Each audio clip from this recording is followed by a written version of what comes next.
అన్న ఇక జనసేనలో జానీ మాస్టర్ గారు ఉన్నారు ఆయన కూడా. సో అంతకుముందు ప్రచారంలో కూడా పార్టిసిపేట్ చేశారు. ఇప్పుడు ఆయన పైన అత్యాచార ఆరోపణలు రావడం మనం చూస్తున్నాం. ఒక జూనియర్ డాన్సర్ అది ఆయన దగ్గర అసిస్టెంట్గా వర్క్ చేసే ఆమె తనపై అత్యాచారం చేశారు అని చెప్పేసి కంప్లైంట్ చేసింది. సో పార్టీ తొందరగానే రెస్పాండ్ అయ్యి అతన్ని కార్యకలాపాలకు దూరంగా ఉండాలని చెప్పేసి కూడా నిర్ణయించింది. ఏం చెప్తారు మరి ఒక జనసేన పార్టీ చెందిన వ్యక్తి ఈ విధంగా అత్యాచార ఆరోపణలో ఇరుక్కోవడం మీరేం చెప్తారు?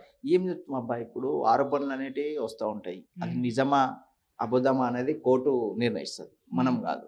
ఎందుకంటే అది ఇవాళనే జానీ మాస్టర్ గారు ఇవాళనే అరెస్ట్ అయినారు. కోర్టు కూడా 14 రోజులు రిమైండ్ చేసినారు.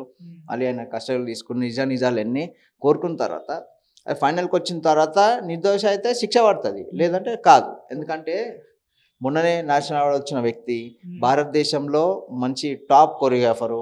ఎందుకంటే నాకు ఒక వైపు చూస్తూ ఉంటే జరిగిండొచ్చు, తప్పు జరిగిండొచ్చు, దాన్ని శిక్షించాలని నేను కూడా కోరుతా ఉన్నా. తప్పు జరిగిండొచ్చు, కానీ జానీ మాస్టర్ అనే ఒక వ్యక్తి మిడిల్ క్లాస్ నుంచి ఈ స్థాయి వరకు వచ్చి నేషనల్ అవార్డు పోయిందంటే ఈ బయట మనది టాలీవుడ్, బయట బాలీవుడ్లో ఇప్పుడు తమిళ్ సంథింగ్ ఫిలింకి వచ్చింది. ఇది ఏమైపోయిందంటే తెలుగు వాళ్ళు అనేది ఒక టాప్కి వెళ్తా ఉన్నారు, మేమనేది పడిపోతా ఉన్నాం అని ఒకటి బాలీవుడ్ ఆలోచనలో ఉంది. కాబట్టి ఇదేదో కుట్ర అని నేను అనుకుంటా ఉన్నా. జరిగిండొచ్చు, ఎందుకంటే అప్పుడు జరిగిందంటే అప్పటి నుంచి మీ అమ్మాయి ఇప్పటివరకు మొన్న అసిస్టెంట్గానే ఉంది, చాలా సినిమాలు చేసింది. అలిగేషన్ తీసుకొచ్చి ఉంటే అప్పుడే తీసుకొచ్చి ఉండే. ఎవరైనా ఇబ్బంది అవుతుందో అంటే ఎవరైనా బయటకు వచ్చి చెప్తారు కదా. ఇన్ని సంవత్సరాలు ఆపి ఈరోజు బయటకు వచ్చిందంటే ఏదో పెద్ద కుట్రనే ఉండదు, మన టాలీవుడ్ మీద జరుగుతూ ఉంది అని అనుకుంటున్నా. ఎందుకంటే బాలీవుడ్ అనేది పడిపోతూ ఉంది. మన తెలుగు బిడ్డలు, తెలుగు ఒక ఇండస్ట్రీ అనేది ఒక టాప్కి వెళ్ళిపోయింది ఇప్పుడు దేశంలోనే. కాబట్టి దాన్ని తొక్కాలనే ఆలోచనతోటి వీళ్ళు బాలీవుడ్ చేస్తూ ఉన్నారని నేను అనుకుంటున్నాను. దీంట్లో పొలిటికల్ కోణం ఉంది అని కూడా ఆరోపిస్తున్నారు. అంటే జనసేన ఇప్పుడు అధికారంలో ఉంది, జనసేనలో మన జానీ మాస్టర్ గారు ఉన్నారు. సో పొలిటికల్గా ఎదుగుతున్నారు, అందుకే తొక్కేయడానికి ఇటువంటి ప్రయత్నం చేస్తున్నారని చెప్పేసి ఆయన ఇవాళ ఒక మాట అన్నారు, నా మీద కుట్ర కోణం ప్రయోగించారని. నిన్న వాళ్ళ భార్య కూడా ఒక ఇంటర్వ్యూలో పొలిటికల్గా ఎదుగుతున్నారు, ఆ పొలిటికల్ అంశంలోనే ఇటువంటి ఆరోపణలు వచ్చాయని చెప్పేసి చెప్తున్నారు. నిజంగా పొలిటికల్గా జానీ మాస్టర్ని తొక్కడానికే ఈ ఆరోపణలు చేస్తారనుకోవచ్చు. ఏమో అంటే నాకు పొలిటికల్గా అనిపించట్లేదు, కానీ ఈ టాలీవుడ్ బాలీవుడ్కి అనేది ఒక ఇంటర్నల్గా నడుస్తూ ఉంది. టాలీవుడ్ వాళ్ళు నీతిగా నిజాయితీగా పనిచేసే వ్యక్తులు. బాలీవుడ్ ఏందనేది, బాలీవుడ్ ఒక సంస్థ, బాలీవుడ్ అనేది దాని సిస్టమ్ వేరే ఉంటుంది. మన తెలుగు వాళ్ళని అప్పుడెప్పుడు కొన్ని సంవత్సరాల కింద తొక్కు దాన్ని కొట్లాడే చిరంజీవి గారు వీళ్ళంతా కొట్లాడి ఒక రేంజ్కి తీసుకొచ్చారు. ఇప్పుడు ప్రభాస్ గారు, మన ఎన్టీఆర్ గారు, అల్లు అర్జున్ గారు ఒక రేంజ్కి తీసుకుపోయినారు దాన్ని ఇంకా తొక్కాలనే ఆలోచనతో నేషనల్ అవార్డు వచ్చింది కదా. ఇటువంటి వ్యక్తిని తొక్కితే ఇంకా కిందికి పోతారనే ఆలోచనతో కుట్ర అని అనుకుంటున్నాను. ఓకే, అంటే ఇది ఇండస్ట్రీలో వేసుకుంటారు కానీ పొలిటికల్గా అయితే ఏమీ లేదు అంటున్నారు. అయితే బాలీవుడ్కి జానీ మాస్టర్ని తొక్కాల్సిన అవసరం ఏమి? 100% కదా, తెలుగు బిడ్డ కదా నేషనల్ అవార్డు కొట్టింది, వాళ్ళకి ముఖం లేదు కదా. ఇప్పుడు మన తెలుగు బిడ్డ, తెలుగు హీరోలు అంతా ఒక రేంజ్లో నడుస్తూ ఉన్నారు, వాళ్ళ గ్రాఫ్ అంతా పడిపోతూ ఉంది. ఇప్పుడు ఎట్లయిందంటే బాలీవుడ్లో ఉన్న టాప్ హీరోలు అంతా మేము కూడా తెలుగులో సినిమాలు తీస్తామనే స్థాయికి వచ్చిర్రు. అంటే మన రేంజ్ ఎక్కడికి ఉందో అర్థం చేసుకోవచ్చు. దాన్ని తొక్కాలనే ఆలోచనతో అనుకుంటున్నా, అదే ఉంటుంది.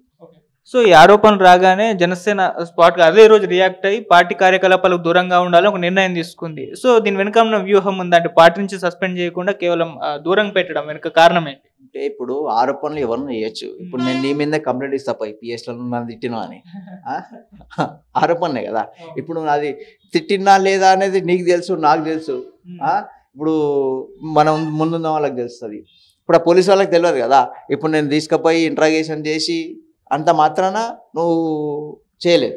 నేను ఇంట్రాగేషన్ చేసి నన్ను పిలిచి ఇద్దరిని కూర్చోబెట్టి మాట్లాడి ఇది తప్పైందా, జరిగిందా, జరగలే అన్న ఒక ఆలోచనతో ముందుకెళ్తుంది ఏదైనా ప్రభుత్వం. మామూలు ఈ పోలీసు వ్యవస్థ అనేది అది ఇంకా కొలిక్కి రాలేదు, ఇవాళనే రిమైండ్ చేసినారు, మళ్ళీ కస్టడీకి తీసుకొని తప్పు జరిగిందా జరగలే అనేది ఉంటుంది. అందుకోసమే ఇప్పుడు తప్పు చేసిన రుజువు అయితే సస్పెండ్ చేసి తీసి పడేసేవాళ్ళు. తప్పు జరిగిందా లేదు తెలియదు కదా, ఓన్లీ అలిగేషన్ కదా. అలిగేషన్ వరకు చేసినారు, రానున్న రోజులలో అట్లాంటి నిజం ఏదైనా ప్రూవ్ అయితే రిమూవ్ చేసే అది ఉంటుంది. సో ఈ ఇష్యూ పైన పవన్ కళ్యాణ్ గారు ఇంకా రెస్పాండ్ అవ్వాలి. అంటే మామూలుగా పవన్ కళ్యాణ్ గారు చెప్తూ ఉంటారు, మహిళలకు నేను అండగా ఉంటాను, వాళ్ళ రక్షణకై నేను పాటుపడతానని చెప్పేశారు. మరి ఇటువంటి ఆరోపణ రాగానే ఒక స్పందించడం కానీ ట్వీట్ చేయడం కానీ చేస్తే బాగుంటుందని అనుకున్నారు. మరి ఆయన మౌనంగా ఉండడానికి కారణం? అవునబ్బా, ఇప్పుడు ఎట్లా అంటే ఇప్పుడు ఎవరైతే అమ్మాయి కంప్లైంట్ ఇచ్చిందో అమ్మాయి జానీ మాస్టర్ తోటి అసిస్టెంట్గా కొన్ని సంవత్సరాల నుంచి చేస్తూ ఉంది. కొన్ని సంవత్సరాల నుంచి రానున్న ఇబ్బంది ఇప్పుడు ఎందుకు వచ్చింది? తొందరడి ఇప్పుడు పవన్ కళ్యాణ్ గారు తొందరడి మాట్లాడి అది ఏదో చేయకుండా అది మంచి అది ఎట్లుంటుందో చూసి దాన్ని రిజర్వ్ అయిన తర్వాత మాట్లాడితే బాగుంటుంది. నాగబాబు గారు అయితే వెంటనే ఒక 3 days తర్వాత నిన్న స్పందించారు. అంటే అతను నేరం రుజువయ్యేంత వరకు క్రిమినల్ కాదు అని చెప్పేసి ఆయన అన్నారు. మా యొక్క స్ట్రాటజిక్గా ఆయన ట్వీట్ చేసినట్టుగా స్టార్ట్ అది కాదబ్బా, నేను ఏమంటున్నా, ఆరోపణలు వచ్చినంత మాత్రాన నువ్వు ఇప్పుడు దోషి కాదు. ఇప్పుడు నేను ఇప్పుడు నువ్వు కంప్లైంట్ ఇచ్చిన నీ మీద నువ్వు దోషి అవుతావా? కాదు కదా. దానికి ఒక పెద్ద అది ఉంటుంది. ఇప్పుడు కోర్టుకి వెళ్ళాలి, కోర్టులా నడుస్తూ ఉంటుంది, వాదాలు జరుగుతూ ఉంటాయి, జరిగిందా లేదా సాక్ష్యాలు ఉంటాయి, అవన్నీ చూసుకొని బేస్ చేసుకొని దోష అయితే దోషిని నిజం చేస్తారు. అది ఇప్పుడే తొందరలో కాదు కాబట్టి తొందరలోనే ప్రజలు కూడా అవకాశం ప్రజలను కూడా ఆలోచించి తొందర రాంగ్ స్టెప్ మైండ్లో తీసుకోవద్దని ఒక ఆలోచన. జనసేన మన జానీ మాస్టర్ ఇష్యూలో జనసేన స్టాండ్ ఎలా ఉంటుంది, ఏ విధంగా ఉంటుంది? ఇప్పుడు తప్పైతే తప్పే, తప్పు చేయలేకపోతే తప్పు చేయలేనట్టు. అందుకోసమే ఏమంటారు రిమూవ్ అంటే పార్టీ కార్యకర్తలకి అదే పార్టీ పనులకు అన్నిటికీ దూరంగా ఉండాలని కోరుతున్నాం.